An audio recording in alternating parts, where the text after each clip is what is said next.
Good evening, everyone. My name is Tushar Sharma, and today we will be talking about this topic called deriving business value from analytics. Now, the way I will take it forward is about 30-35 minutes, maximum 40 minutes.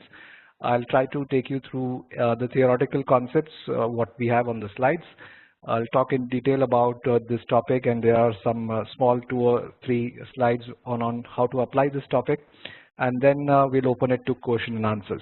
So we'll try to keep more time so that we can talk to each other and answer your questions.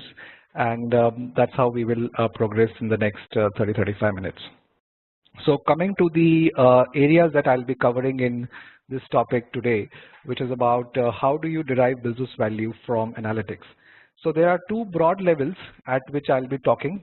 One is definitely at a management strategic organization level, and the second one would be at an operational or a project level. So 4 broad areas. First, we'll try to understand what is business value. Then we'll try to obviously understand how analytics fits into business value. The second topic would be about how do we approach to get the best business value out of an analytics project. The third thing is where we'll talk at a project level, how we can get the right value out using this particular paradigm that I call the goal quotient metric. And in the end, the 4th section, we'll apply both these concepts to a sales and an e-commerce kind of an environment, and we will understand how actually these concepts work on in real life on the ground. So moving on to understanding what is business value. So you want the video camera to be on? Just a minute. Okay, great. So we will be talking about the first part, which is analytics and business value. And let's understand exactly what do you mean by business value. So when we talk about business value, we are in a very broad term talking about an aspect where business value is a term that includes all forms of value that determine the well-being of a business in the long run. So you start a business, you sustain a business, and you have to keep adding value to your shareholders. So that's where we start using the term business value. So how is business value actually measured in terms of how people look at it in terms of the financials? So there is always the first aspect, which is increasing the revenue. The second aspect, reducing the cost. If you are doing very good in your terms of revenue, you will keep increasing it. You say your business value is getting added. And if you are able to give better margins, that means you are reducing your costs. You are actually also adding a lot of value to the business. Now, if these 2 are the main focuses for a business value, then what facilitates us to get the value out of it, which is good decisions. So that's where the first part of analytics starts coming in, that, okay, we have good decisions to make, and hence these decisions will actually give us the value of increased revenue or reducing cost. So how do you make these decisions? At what levels do you make these decisions? So to understand the first part, decisions are made at 2 levels, management level and at operational level. So what are these levels? How do you make these decisions? What constitutes a good decision is what we will try to understand in the subsequent slides. So we have understood that there is decisions which have to be made. These decisions have to actually contribute in increasing the revenue or reducing the cost. So we have a role of a good decision here. Now let's understand a little bit more in detail that if we have an enterprise, and this enterprise could be anything, it could be a telecom company, it could be a banking sector company, it could be a retailer, it could be an e-commerce company, it could be a utility company like an electricity, it could be a hospital, it could be any enterprise. So when we are talking about good decisions for enterprises, we are talking about further more details like better asset utilization, higher customer retention. We may be looking at a faster product innovation. We may be looking at better marketing productivity. If I'm an e-commerce company and I want to go out and make the right amount of ROI on my marketing budget, I better have a good amount of analytics done so that I have a better marketing productivity. It could also mean increased sales. It could also go down to the level that we are basically saying that we want to reduce our working capital needs. So if you start looking from the eyes of an enterprise, we start looking at these matrices, increasing ROI, lowering cost, and then we start defining something called enterprise performance management. So we have business value, which is a broad term. From there, we come down to understanding good decisions. From there, we are understanding a new term called enterprise performance management. So what constitutes enterprise performance management? Now, two broad areas which actually make an enterprise performance management. If both of these areas are doing very well, we would say that an enterprise is performing, will sustain, will give value for a longer term. It won't be a very short-term vision. It won't be a very short-term performance. So those are, first, improving your management processes, and secondly, improving your operational processes. Now, operational processes are very much dependent upon the sector, the kind of business, the kind of enterprise you are in. Now, for example, if you are into financial services, fraud detection could be a very important operational process. I may be doing very good in terms of my financial products, but frauds may be really killing me in terms of my our cost, which I can avoid, but I'm not able to avoid. Sales campaign execution. Now, if I am actually a FMCG, I'm a product company, I'm selling shampoos, and I have to take out a huge sales campaign, then my sales campaign execution also has to be very, very strong. The analytics will help me what to say, do sales where, but the campaign execution also becomes equally important. It could also mean a very simple operational process like customer order. So you have customers being delivered all over India. Order processing, is it optimized? Is it not optimized? It could also mean a financial process like accounts payable, which we need to really look at if we are able to get the money into our accounts in a right amount of time. So on these operational processes would actually be the management processes, which is about planning and controlling. How does the management actually monitor, measure, change, plan, and control all of these operational processes? Is the management doing good decisions at the management level? Is the management making good decisions at the operational level? Is data being used correctly? Is data being leveraged to the level it can give value? Are we using the right amount of analytics? Are we using the right kind of analytics onto these processes?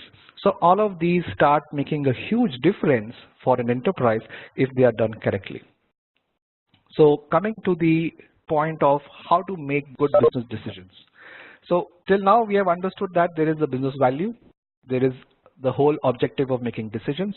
Then you have enterprise performance, which actually boils down to two levels, the management processes and operational processes, and you're making the decisions on these processes.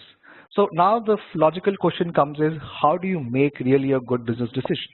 And that's where analytics starts giving its help. So in a very simple terms, what are we trying to do actually through analytics?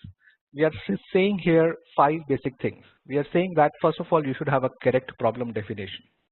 If you have defined the problem correctly, half the problem of doing the analytics is solved. You may spend a huge amount of time in doing the data mining and data transformation and data crunching, but you are actually addressing the wrong problem. The problem itself was not defined correctly, which is a very, very common problem out in the practical world. Second thing is, are we having a creative approach to feasible alternatives? Now, analytics is a beautiful field where a lot of creativity is utilized to know that, okay, is this structured data plus some unstructured data plus this is what I see through data. Can I bring in another perspective and I can see the same data through a different set of insights? So creative feasible alternatives also come into picture. Now, in real life, we always have trade-offs.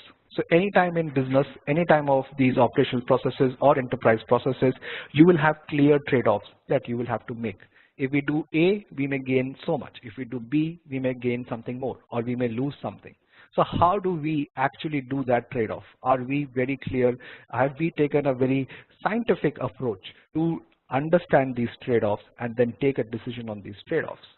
So scientific analysis, this is completely pure analytics. Now, analytics tries to bring a scientific method, tries to bring a structured method to how you are looking at data, how you are understanding the problem, how you are understanding what is affecting this problem, how you are understanding the causes that are causing this problem, and obviously coming out to a very scientific way of how to arrive at a solution.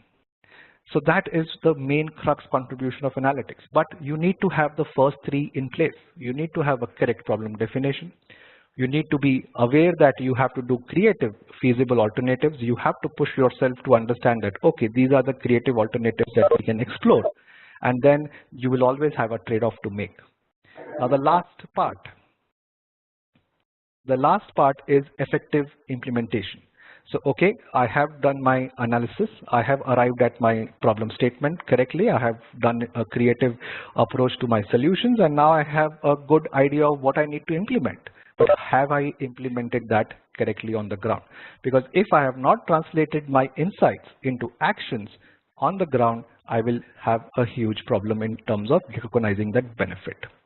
So effective implementation is also a part of good business decisions. So this is a life cycle that a good business decision actually takes forward. So now if we have understood that there is an approach to make good business decisions, the first part is correct problem definition. So the natural conclusion is that am I answering the right questions? So what do you mean by questions?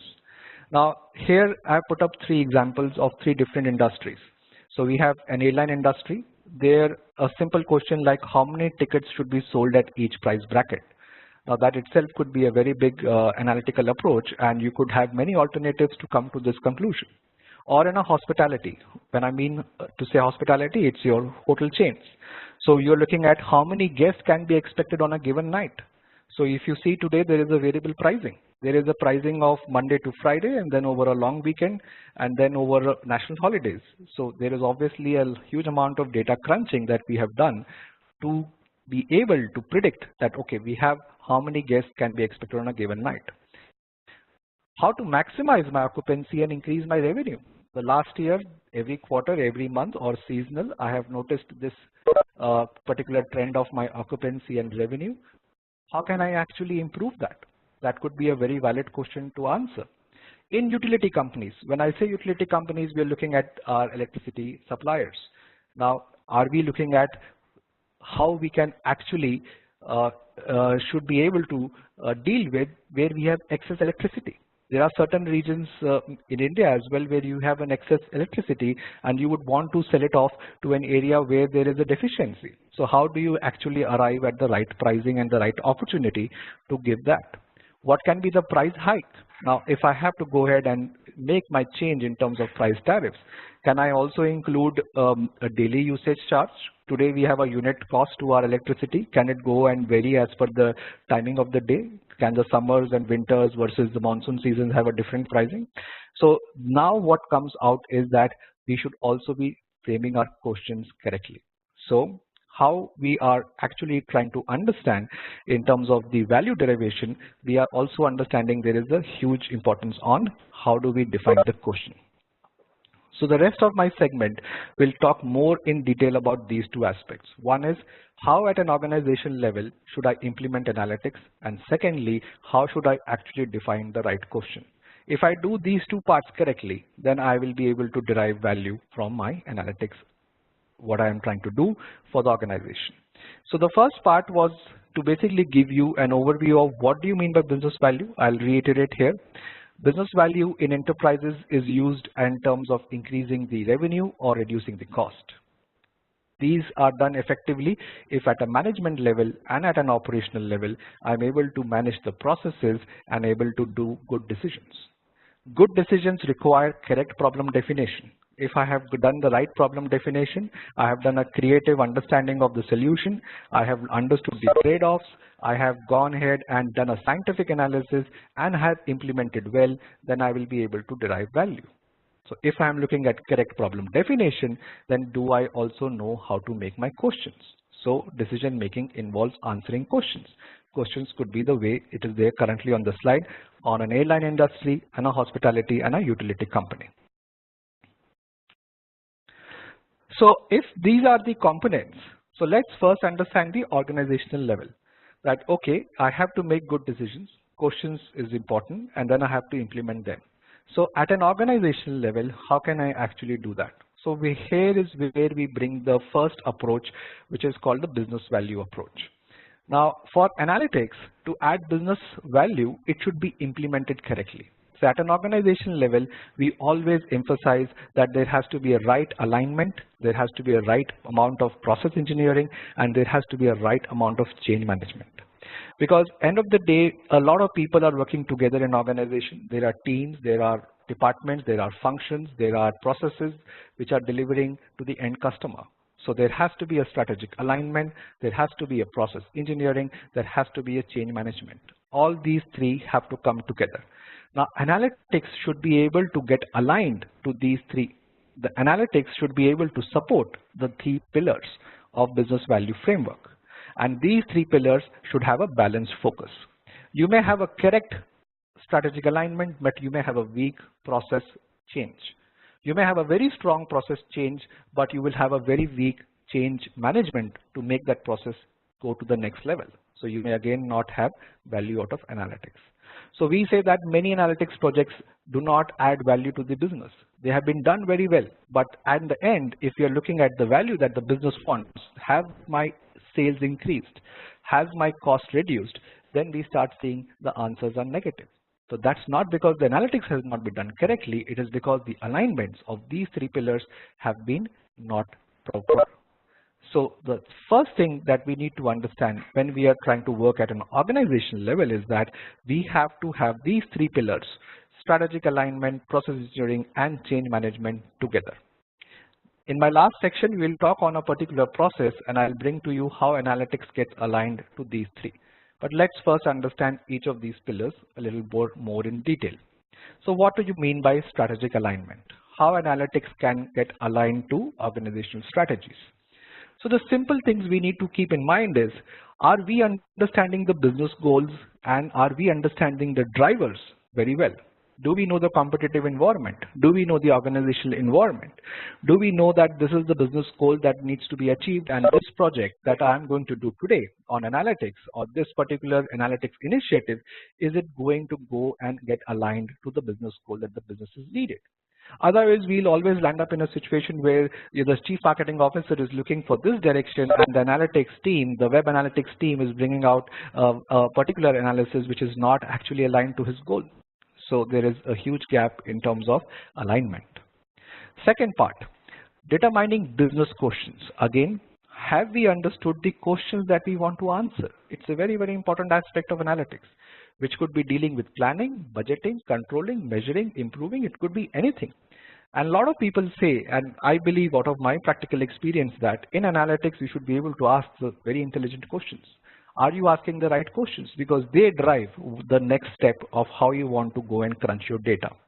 So is there an alignment of the questions to what the goals need to be fulfilled?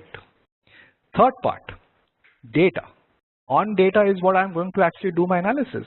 I'm going to do my machine learning, data mining, n number of techniques on my data. So have I identified, have I acquired, I have integrated data which will help me to answer the first two buckets.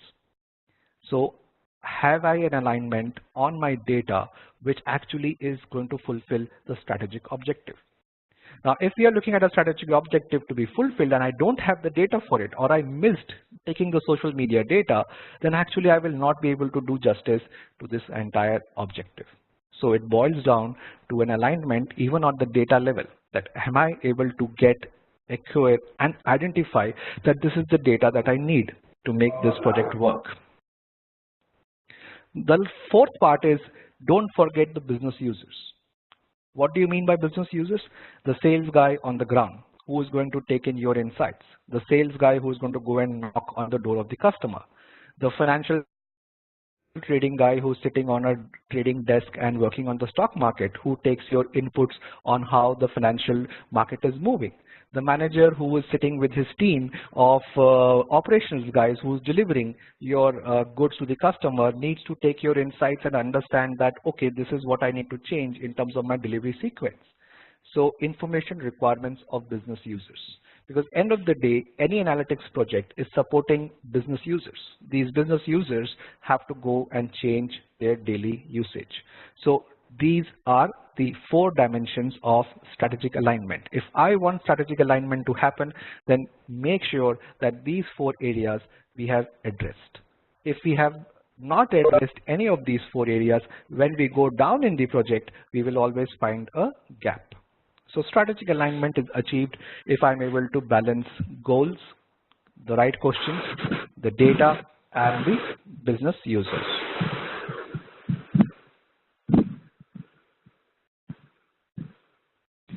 Let's come to the second part of process. So what's the need for process engineering? What do you mean by this, and why is it so critical? So if you look at any enterprise, if you look at any business, there are operations that are delivering value to that business. These operations are defined by a process. So process is actually the thread through which a business is delivering its value to the customers. Now, what does you mean by process change? Now, anything you take that tomorrow, if you want that the delivery sequence has to change for delivering a good to the customer, you are identifying the processes that should change. That change could be the delivery boy's daily routine. It could be the transporter who is helping in the delivery. It could also be the way you are assigning routes to your number of delivery boys. It could also mean that the number of delivery boys you need to have on an everyday basis. Every such variable of that has to undergo a change. So you have to identify processes that should change. This is to do with delivery. Analyze the changes required in the process. How? I just mentioned to you, it could be the number of delivery boys, it could be the transportation, it could be the number of people needed on a daily basis, it could be the route on which they are going. There are many sub-components to a simple process like a delivery boy's schedule. Result, measure the extent of business value creation.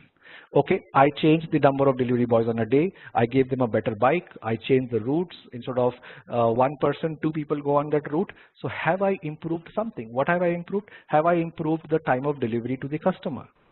Have I reduced my cost of operations delivery?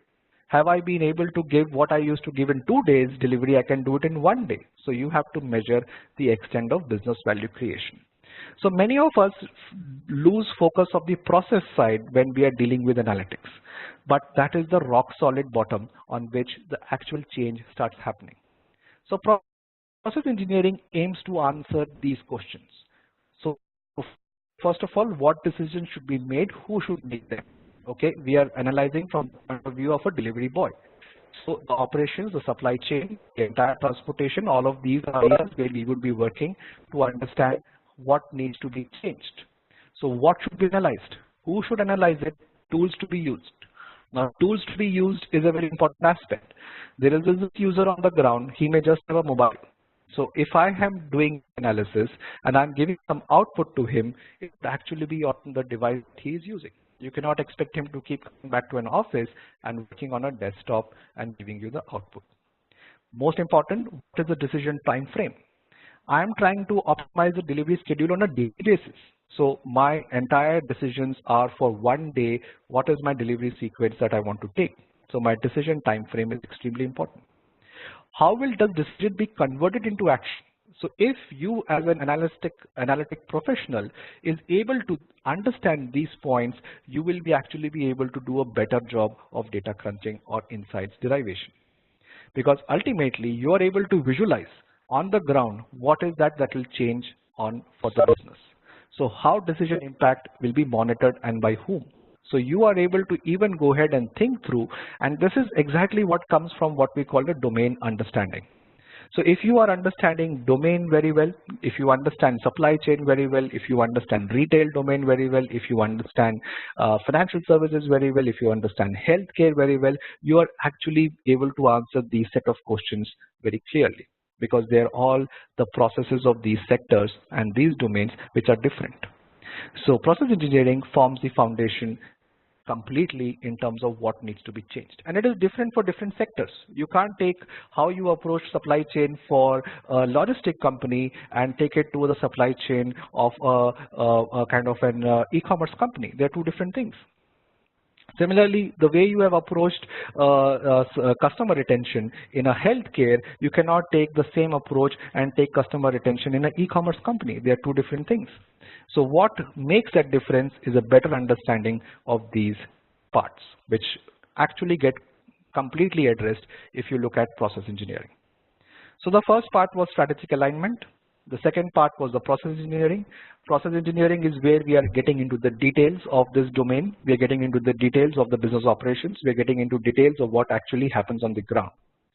The third part, which is about making the change happen.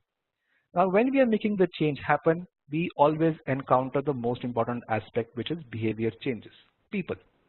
There are business users. There are people like you and me doing the job daily. There are people who are taking decisions to make that process change to happen. There are customers who need to be approached differently.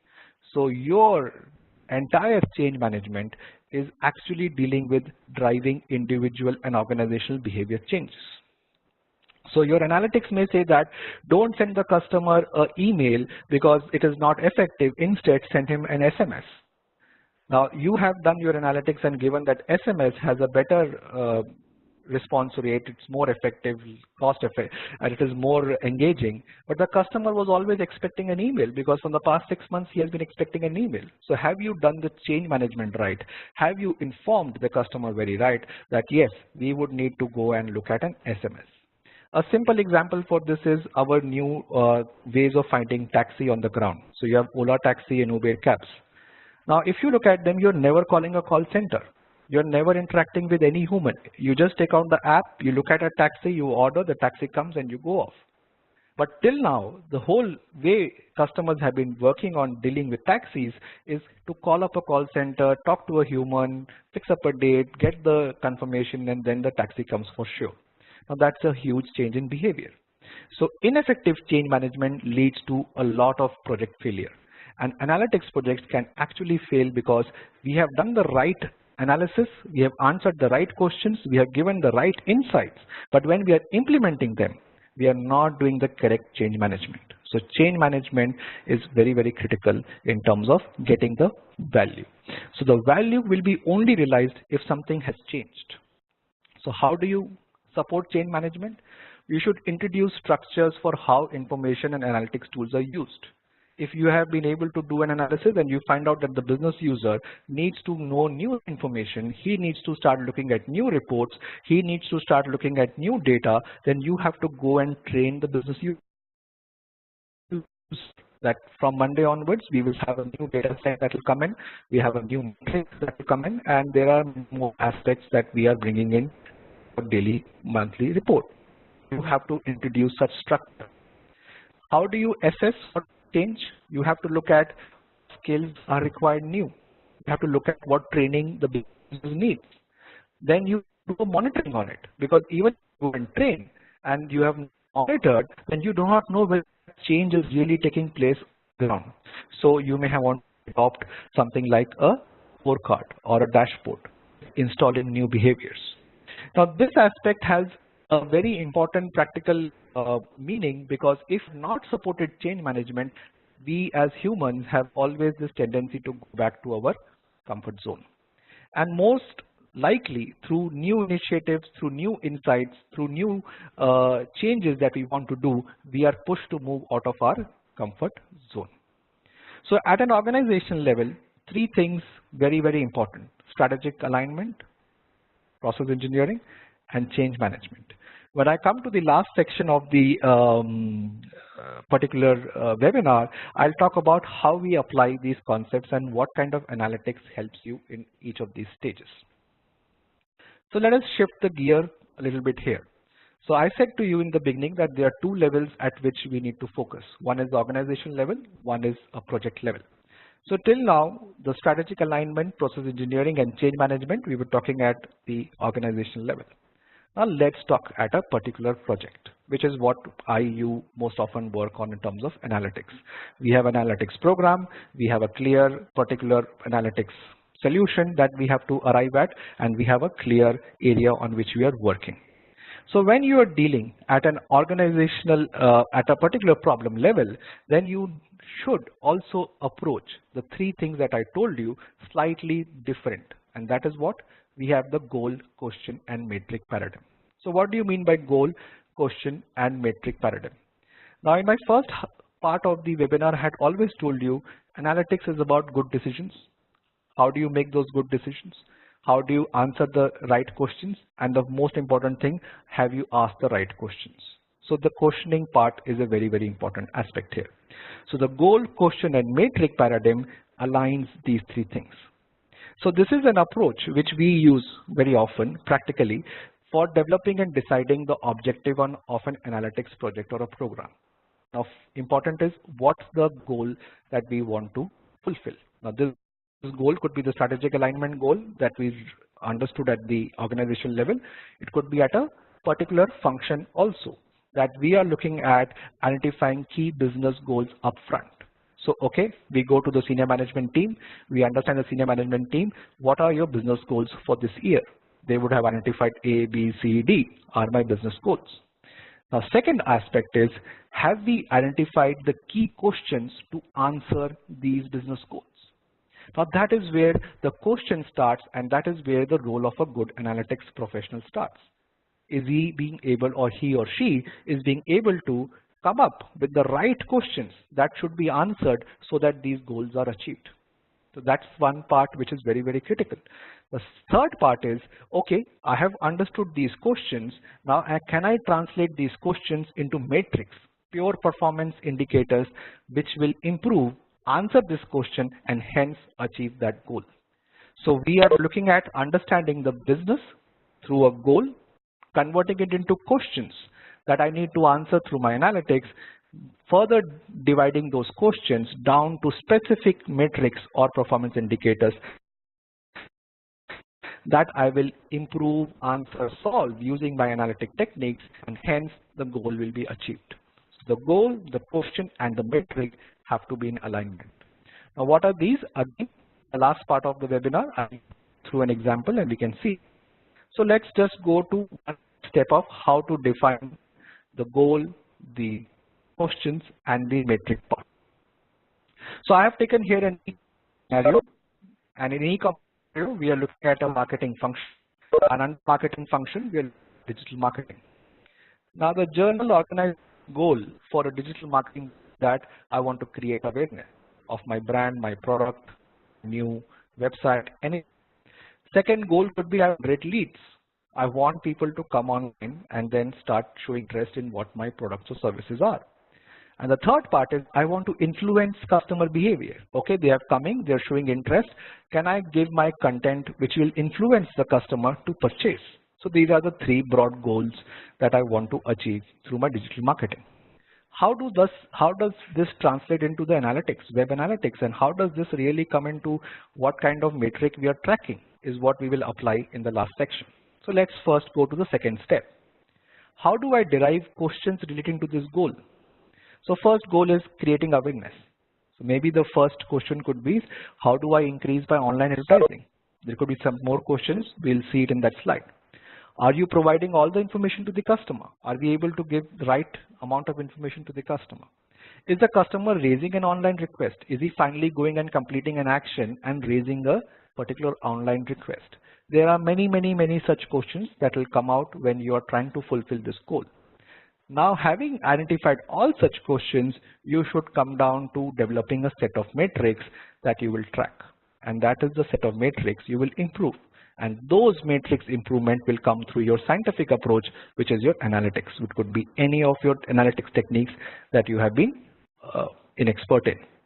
So when we come down to a project level, are we clear between goal, question, and metric, and are these aligned? It's a very important concept, and if we do this on a practice basis, when you do it for the first time, it will find a little difficult, but the more you get into it, the more you push yourself in approaching in this way, the more clear you are upfront in terms of what is that I want to deliver from this analytics project.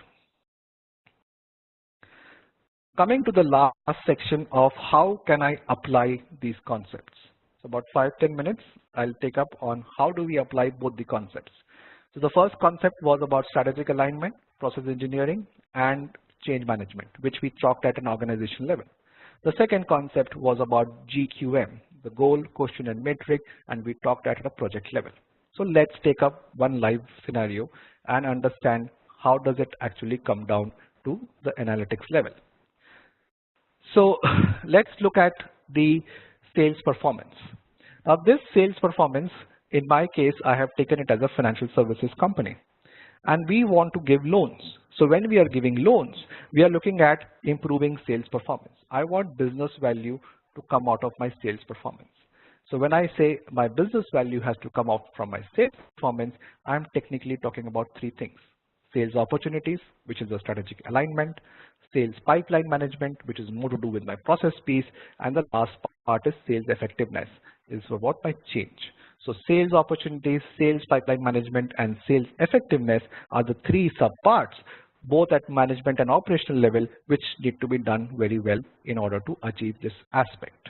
So now let's see how can we translate each of these into some of the approaches in analytics that I will adopt to make this happen. So first, sales opportunities. So what's the objective here? So objective here is understanding customer needs, reacting to changing competitive environment and customer needs. So when I'm looking for sales opportunities, my biggest business objective is that, do I understand my customers? Am I understanding the environment? Am I knowing the customer needs, and am I reacting to it in the right time? So that is the strategic alignment for me to have with regards to improving my sales opportunities. So what does it translate now into kind of analytics I will do? So the first bucket I will look at is, can I diagnose my customers and products? So you will have customer segmentation, ranking customers, profiling them, product category management, which product is doing well in which geography, assessing the consumption performance by product category, store and chain. If I'm looking at a particular retail store, then particularly retail store and chain will come in. If I'm looking at financial services, it will come at my branch. It will come at my particular satellite office. It will come at tier 1 city, tier 2 city, tier 3 city. So I start diagnosing my customer and products in order to reach to this objective of identifying the sales opportunities. The second aspect I will take is scenario challenges. Since I am dealing with sales opportunities, I want strategic alignment, and this alignment has to be also with regards to a forecast. So what if analysis? Am I doing a forecast and analyzing my performance? Can I predict what will happen in the next 6 months? Can I predict what will happen in the next 1 year? So my sales opportunities gets supported through such analytics so that my entire strategic alignment is in place. Let's look at the process piece. Okay, I have understood how to find out the opportunities where I can do a sales. I'm able to identify what my customers want. I'm able to predict what will happen in the next 6 months, and hence I have put all my sales force in that direction. So strategic alignment has given me the direction in which I have to go. Now comes the sales pipeline management. Am I having a right sales pipeline in this direction to manage, and am I managing that correctly? This is a huge problem of understanding the process engineering part of it. So here, in terms of the objectives, would be at a process level. So the objective could be collaborative framework for managing sales plan, promotional programs, campaigns. So now I'm talking operational. Do I have a sales plan? Do I have promotional programs? Do I have the right marketing campaigns? Do I go and sell my initial set of sales guys every Monday to this particular region? Am I decreasing my boarding time, increasing process adoption? What does this mean? A customer has agreed. A customer is giving me the opportunity to sell. Am I able to fulfill his order in a very small time? So we are talking operational. So sales pipeline management, if that is not correct, even if I am going in the right direction, I will be losing customers because I am not able to convert them and bring them on board very fast. So what kind of analytics will be valid at this stage? So detailed insights about the frequency, mode, and category of customer purchase. I should be able to understand that these are the actual set of customers whom I am targeting. They come at this frequency. This is the average amount of wallet share I have. Can I further increase that? Analysis of my POS data. Again, if you are a retail chain, you will have how many bills that the customer is doing on a daily basis. If you have a financial services, you will know how many claims he is making on a monthly or a quarterly basis. You have enough information on some of the past customers. So you will try to see that how can I actually make my pipeline address to this part. The customer is also calling up to your call center. He's giving out to you some particular escalations. He's asking you for some service requests. So you are also having data available there. Can I bring that data into my sales pipeline focus, bring it as part of my process, and when I go to the customer, I'm trying to give him another product and I tell him, dear sir, I know that you called up 2 months back. This is what was your inquiry. This is what we solved. I hope you're happy. And now I'm going to offer you this.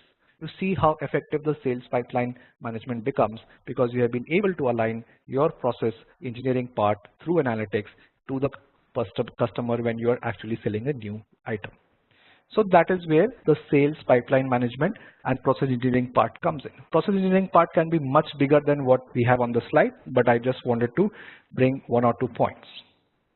Third aspect, change management, sales effectiveness. Who is going and selling? One particular person. He has to or she has to be trained. He or she has to be effective. He or she has to have the knowledge of what we are selling. He or she has to understand that this customer had called up in my company 2 months back and these were his issues. I have done the analytics and given to you that these are the issues of the customers which we resolved. But does the salesperson who's sitting in front of the customer is able to actually be effective? So balancing core skills of the rep and long-term business health. Are we continuously educating and changing the behavior of our sales force? Proper distribution of clients. There are certain clients that you understood in sales opportunity which are high value. There are certain clients who have a higher customer lifetime value. They give me a lot of money through their transactions.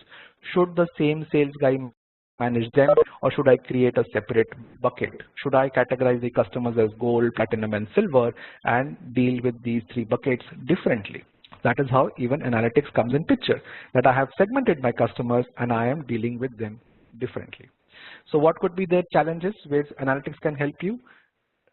Selling challenges. Identify the bottleneck of the pipeline for the representation. He is not able to explain the product. He has given a wrong understanding of the interest calculation. So you are identifying the area for improvement and simplifying it for the person. Balancing deal and skill coaching. This is a pure training and development issue where we should focus that if we don't improve training and development focus, having done these analytics, we will still not have a very strong sales effectiveness. So an example of sales opportunity, managing that opportunity and effectively closing that opportunity is a clear-cut case of how I can derive value if my strategic alignment, process engineering, and change management is in place.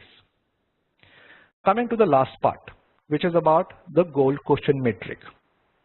Now, I said to you in my third section that we are talking about goal quotient metric in terms of a retailer web analytics. So we said that the goal is to create awareness. Second is to generate leads. Now my slide here brings out to you the kind of questions we should answer. And those questions translate into what kind of metric and what is the analytics that I should have on this matrix. So I have just put out a few of these questions, how I would approach it. So for example, this is a retailer. I'm doing web, so Google Analytics is what I'm going to use. The customer has a huge amount of information on the website and I want to create awareness about his products. So first question that I will bring to achieve the goal of creating awareness is, how do I support offline advertising? Second, how do I increase online advertising? Then both of these will come down to the question, is there a way that I can bring in traffic?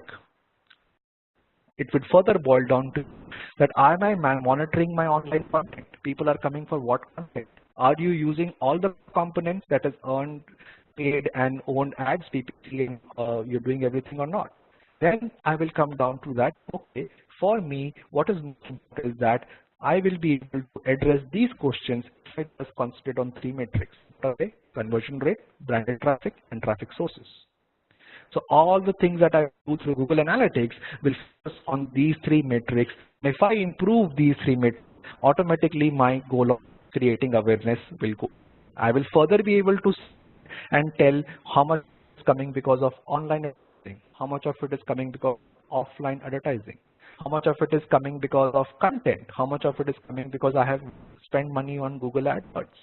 So you start giving a lot of value because you've asked the right questions to answer this particular goal of how do I create awareness.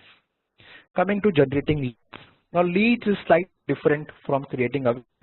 You want the customer to give you an expression of interest. Yes, I am interested in your product or service and I want to take it forward. So the questions you will answer here is, are you providing all the information the customer needs? Is the customer raising an online request? Is it he getting involved enough, or he or she, that they want to raise an online request, give you her or his email ID or phone number and you can call back to the person? So what pages should they see? What videos should they watch? Are there any certain actions they should take? Is there a call of action for me on my website? So these are the questions I want to answer. Now, if I am to answer these questions, they will boil down to certain other metrics. What are they?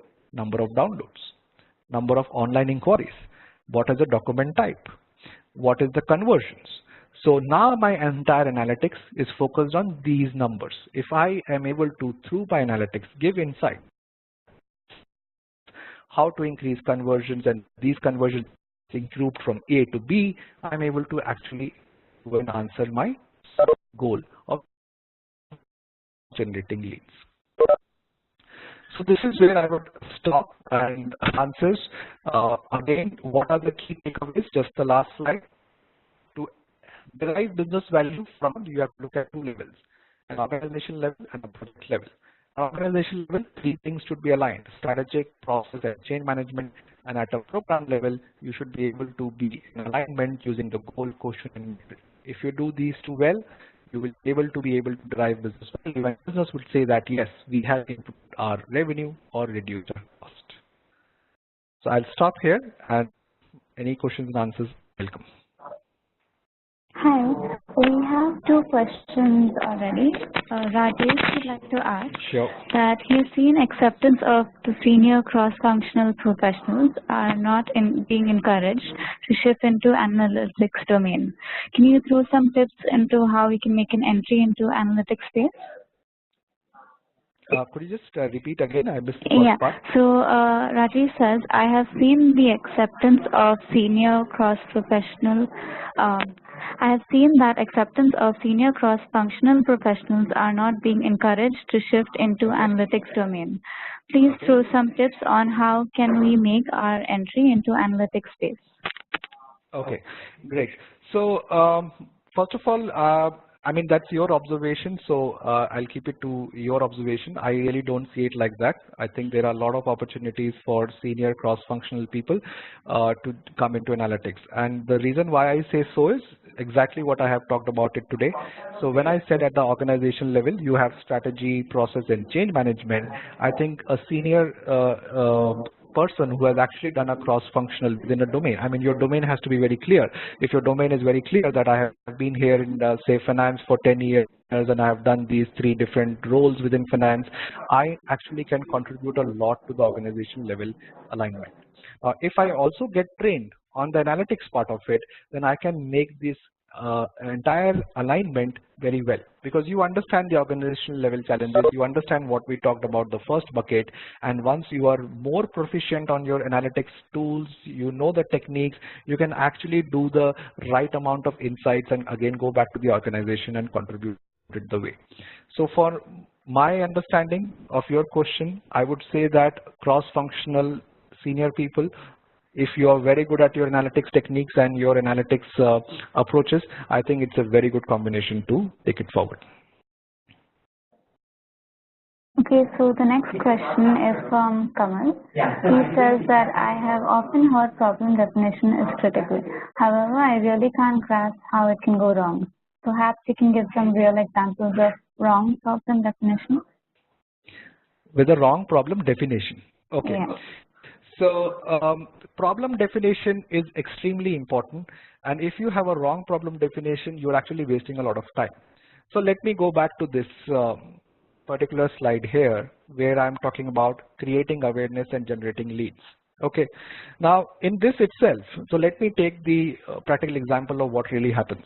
So you are an e-commerce company and you are launching a new service, maybe a food app, and you want people, and you have given out to your goal that I will have so many people ordering on my food app.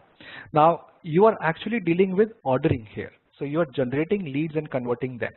But if you have an analytics team who has come on board and who is not aware of this, or who has not understood this, or who has not identified this as a correct problem definition, and they are just working on creating awareness, they'll keep coming back to you and saying that, see, the traffic sources are so much, so many hits happen, so many likes happen, but they have no meaning. So a lot of people go and say that Facebook likes are so much. Now, does that mean into a right business value that I can say that because of these so many Facebook likes, I got this much of money from my customers ordering online? So again, my entire problem definition is wrong. So if I have the right problem definition, that I'm looking at the money hitting into the account by the customer ordering online, then how much importance is the Facebook like? It is not so important. You may look at other matrices to make that conversion happen. And this is a very, very big problem, especially if you are dealing with online kind of data, because there are many ways to look at the same data, and you may want to say that, okay, this is actually indirectly impacting this, but that indirect impact is not really very strong. So that's where I would always recommend that correct problem definition has to be very rock solid. Rahul has a question. He asks, why companies fail to implement information technology? Is it due to less return on implement cost or failing in implement part? Good, a very good question. So information technology products. So if you have looked at my 2 slides on strategic alignment and process engineering, I had talked about 2 things there, the process piece, and then in the change management, I talked about the people piece. So honestly speaking, we look here through a particular pyramid, which is about process, people, and tools. Now the information technology product is a tool. It comes into that space.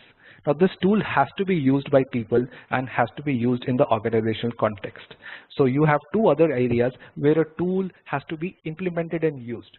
So if I don't have the right people, I don't have the right mindset, I don't have the right trained people, I will have a problem in using that tool. Okay, I have the tool, I have the right set of skill sets, I have the right set of people trained, I have the right set of mindsets. But do I have the right set of organizational structures in place?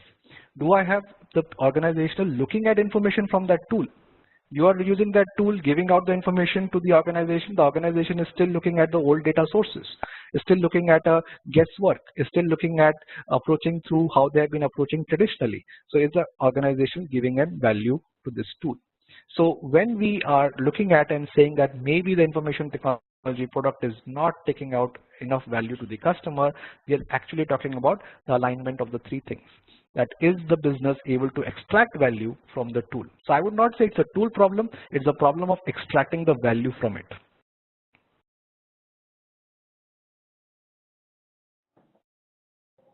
Okay, so the next question is from Kamal.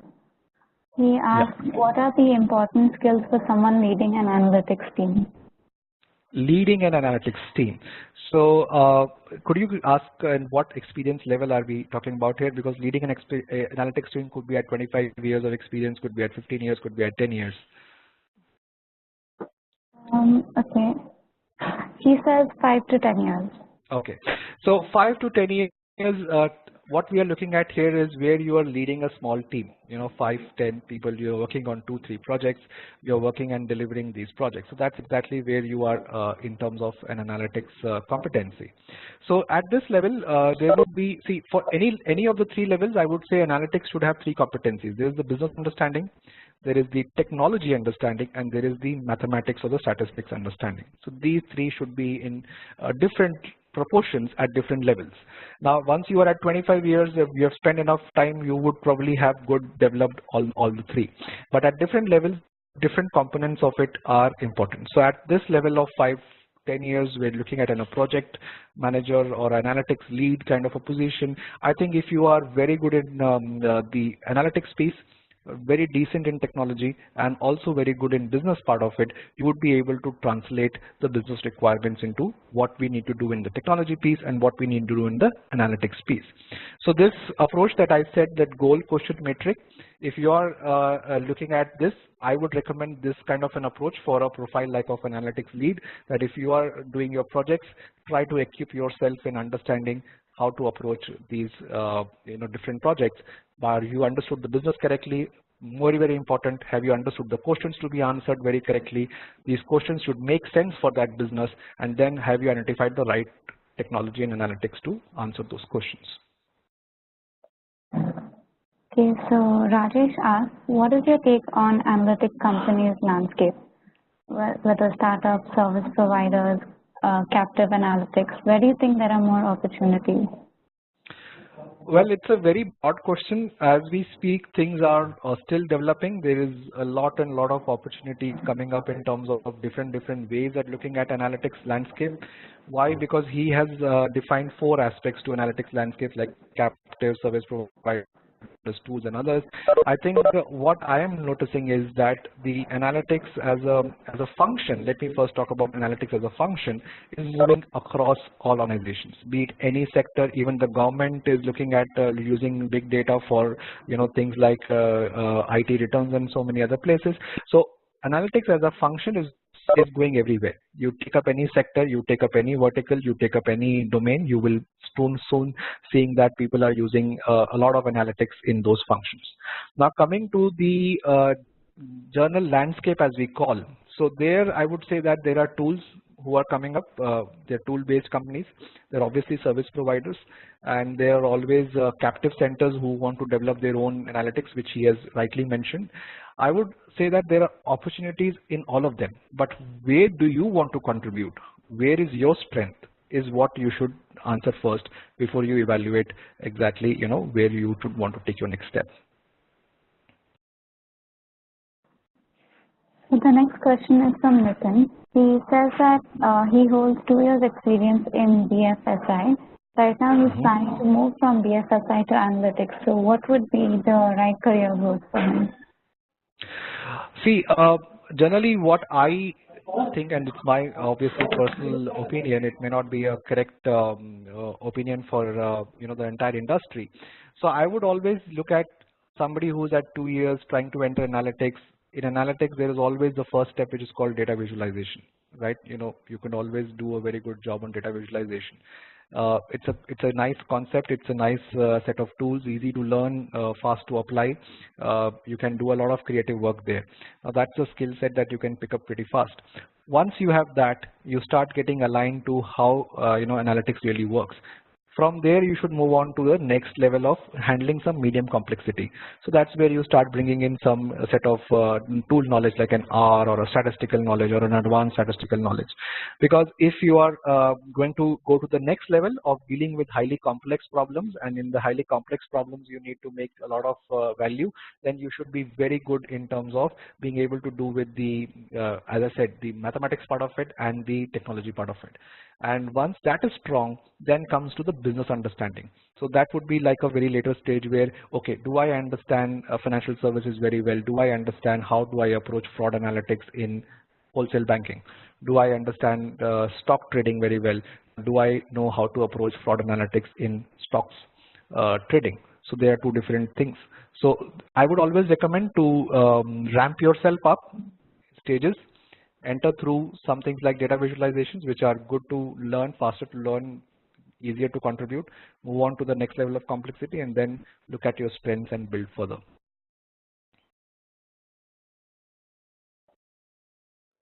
So Vishwan asks, what's the difference between R and SAS? Where would you use R and where would you use SAS? So R versus SAS. See, this is a pretty common question. A lot of people ask about it. So there are 2 tools who help you achieve a similar objective.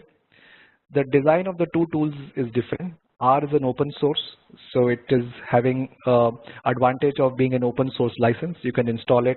There is a huge amount of packages available, 8,000 plus packages.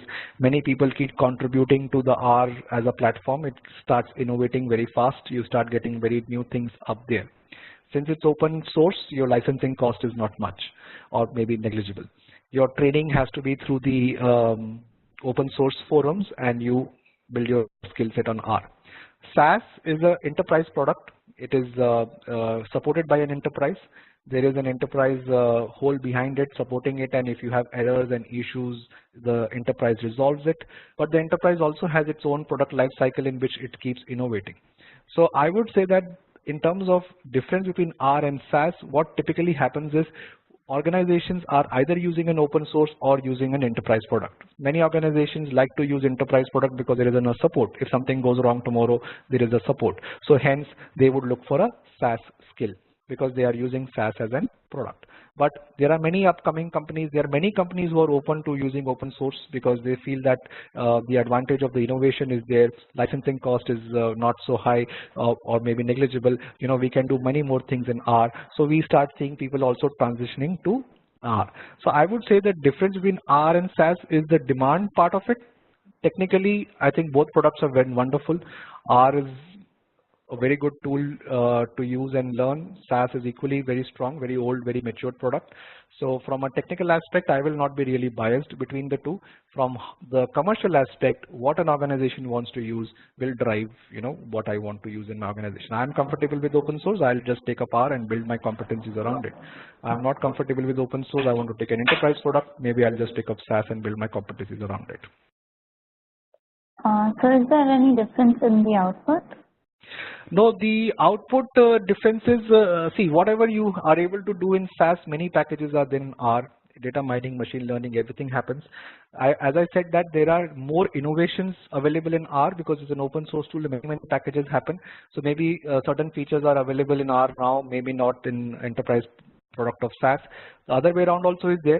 There are certain bugs which are not resolved in R, which would currently give you some problem. But in enterprise, those bugs are very well resolved. So there is a good performance of that product. So there are such smaller things like these between the two products, but not really anything on the output. Chandan asks, would a company hire a candidate if they're only SaaS certified? I can't answer on the company's behalf. As I said to you, it depends upon how the company is, using its environment. What is the infrastructure that they have? What is the tool sets that they have? If they're using SaaS, you are SaaS satisfied. I think there is a direct, alignment there. But yeah, if they are purely into a non-SaaS environment and you come as a SaaS certified and their products and tools are different, then obviously they look for, how much can you learn about those products and tools. So that's the practical aspect to it. Okay, so the last question for this webinar, can you briefly explain what's the difference between business analyst and business analytics? Okay, good. So two things here. Let's first talk the IT part of it, and then let's talk about the business analytics part of it. So what has happened in IT part of it is that you have a requirement, the business has a requirement, and you are translating that requirement into an IT product. So requirement could be that I want a customer relationship management tool, CRM tool. So the business, the marketing department says, or the sales department says that I want a CRM tool. Now the sales department has its own set of definitions of what a customer is, what a customer campaign is, what a customer category is, gold, platinum, silver. They have their own sales pipeline that they call it as lead, prospect, converting, then closure. So they have their own language and they have their own definition. Now the IT person who is going to be delivering this product, who is going to create this technology, is mostly a technical person in Java, .NET, J2E, whatever technology stack do you have. So in between these two people, we need one set of people who are able to understand the business language, are able to convert it into the IT language. So the business analysis is a role that we have always defined it for that. So a business analysis is an analyst is basically working on converting the requirements of the business into functional requirements and then giving it out to the IT team to develop it. So that's the traditional definition of business analyst. A business analytics is a bigger domain, and in business analytics is where we have other roles like a business data consultant, data analyst, data engineer, data scientist. So where we are doing business analytics, we are actually working on the pure application of analytic concepts, data mining tools, business intelligence, and we are giving support to the information management systems of the organization. So business analytics is a very different function. Okay, that's all. We don't have any more questions left. Thank you so much for hosting this webinar with me. Sure, thank you, and most welcome. And if you have any more questions which you couldn't answer now, I would request you to just gather them and send it on email to me. I'll take out my time and answer to my best ability to that. Sure, we'd appreciate that. And also we have we will be sharing this webinar to the people that attended on email. We'll also be sharing it on our social media, so if you can please subscribe to that, you will have access to it, and yeah, you'll also be receiving emails to future webinars. So thank you for attending. Thank you. Bye-bye.